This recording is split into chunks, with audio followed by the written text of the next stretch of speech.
Hey y'all, Chef IrixGuy here, back again with another Weber Master Touch follow-up review video. Now, I've been using this grill for many weeks now, and I just want to talk about everything in an unfiltered fashion after using it for a few weeks. So first of all, like all the previous Webers that I've owned, and I still own one, it's just the basic one.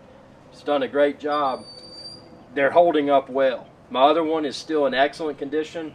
This one, obviously only a few weeks old, is also in excellent condition. A few things that make this Weber my favorite Weber so far. Now, I like all the Webers that I use, but what makes this my favorite Weber, and I'm doing bratwurst right now, instead of the lid hook, this has it to where you can latch on your, it's got that slot in the back where you can put that instead of latching it on the side. Not that latching it on the side is an issue, but I think this is just a more professional experience. I mean, I know that sounds really nitpicky. You're probably laughing like, dude, this guy's just trying to sell a grill, man. He's trying to talk about that. But, you know, it does make a difference. Now, if you didn't have the hook on it, that's a whole new level of inconvenience, because then you're tasked with having to sit it on a table or sit it on the ground. You don't want to have to do that. But this insert in the middle is super nice. I put a cast iron insert in mine, and you can expand this video's description and click the link there. But there's also other types of inserts that you can get. So in future videos, I may explore some of the other inserts, like the pizza stone and some other type things. Now, you know, this Weber obviously has the vent on the top where you can control the airflow. I've got it for these bratwursts. For these brats, I got about half open. Also, on this Master Touch, you get the integrated thermometer for the ambient temperature, the temperature inside of the Weber kettle. So that's really nice. It does a good job, and I found it to be accurate. With a lot of grills that have integrated thermometers, you'll often find that if they even function, that they're not accurate at all. This one is accurate. The other nice thing is being able to use this little handle down here. Once you finish cooking and everything's cooled down, use that handle and you just go back and forth, and it'll dump the ash into this pan at the bottom, which you can then pull out and just dump. It's very clean. You know, you stay clean when you use this grill, and that's one of the reasons why I preference this Weber over my other Webers, is that you get just the convenience of being able to easily dump the ash. You've got the insert in the middle to where you can, in my case, use cast iron searing grate, but you could put that in. Maybe you're doing a pizza one day, you swap it out with a pizza stone. Maybe you just want the standard grill that comes with it insert. You can put that back in there if you want to. You know, do what you want to do. But this thing, I've used all different types of grills. I've used barrel style grills. I've used box shaped grills. I've used the little El Cheapo kind of square grill. I've used grills at campgrounds that don't even have a cover. This, in my opinion, if you're only going to get one charcoal grill and you want to buy one that's probably going to last for a long time, I would definitely recommend a Weber. I would go with this Master Touch, and again, you can expand this video's description and click the link there to find where to order it online.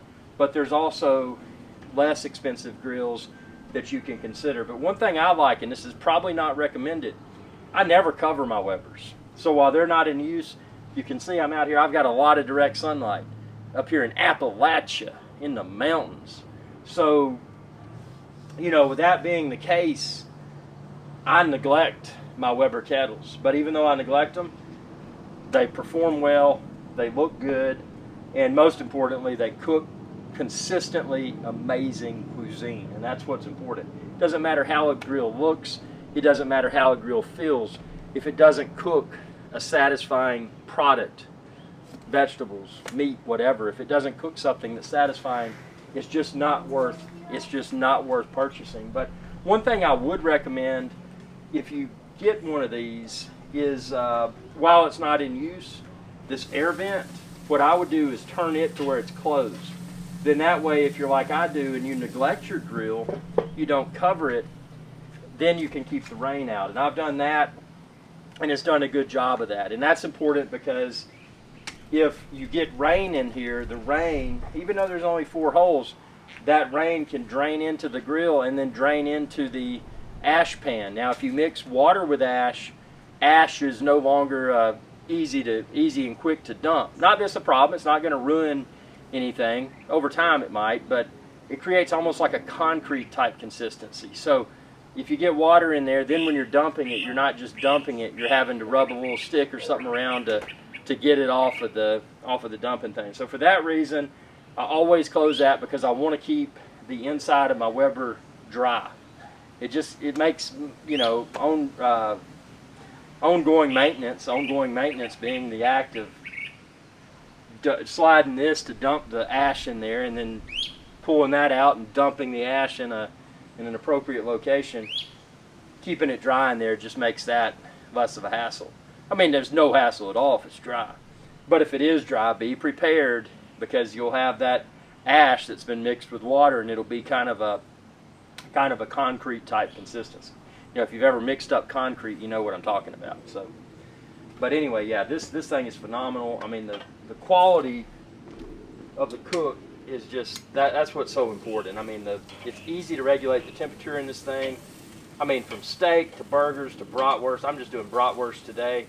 It's just a phenomenal experience. And one of the things I like when I'm doing a steak or a pork chop, and subscribe and check out my Weber videos playlist.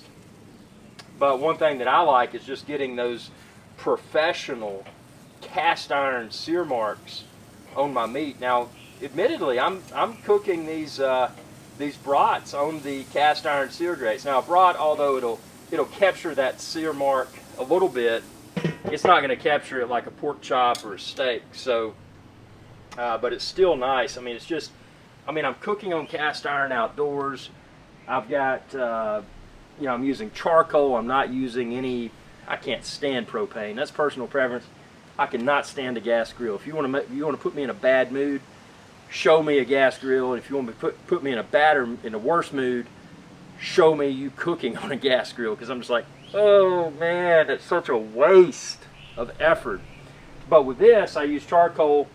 But subscribe and check out my Weber videos playlist, because I'll show you within one of my videos how I light my charcoal without using lighter fluid or without using charcoal that already has lighter fluid added. I just use the cheapest basic charcoal, toss some hickory chips or mesquite in there with it, and I'm good to go. But I don't have to use any chemicals to light it. So that's super nice. And then that also will probably prolong the structural integrity of my Weber. Again, these things are built like a tank, and until you assemble it, check out my assembly video, and until you feel the quality with your own hands, you can't appreciate it. But most importantly, once you cook on it, once you've seasoned it, check out my how to season a Weber grill video, because you want to season it before you cook on it the first time. But once you've started cooking on it, once you've enjoyed that food, you go out to eat somewhere, it's like, man, this is just disappointing. You look at your bill when you go out to eat, it's like, man, this is expensive. I could have cooked something better in my backyard. And that's exactly what I do on this. So I'm happy, my family's happy, my friends are happy. Everybody loves the cuisine that is cooked in this Weber kettle. So you comment below and tell me what you think. I'm just telling you my opinions of the Weber Master Touch after owning it and cooking on it for several weeks. Now, this is not my last video. Subscribe and check out my Weber videos playlist, because I've got tons of grilling videos now and thousands more coming soon. So I really like to eat, I like to cook, and this is just one of those tools that I feel is 100% necessary for everyone that enjoys grilling food. This is it, man. And it comes in other colors too. I like this color. It's kind of neat, and it just looks good. It makes the deck look even better. I got to repair this deck. This deck looks janky. So anyway, thanks for your viewership, and again, expand this video's description and then click the link there to find where to order a Weber like this, and then also the other models and other color options too. Thanks for your viewership, and y'all have a good day. Hey y'all, IrixGuy here. I hope you enjoyed this video, and please be sure to subscribe to my channel, and when you do, ring that bell icon to be notified whenever I post another video. Thanks for your viewership, and y'all have a good day.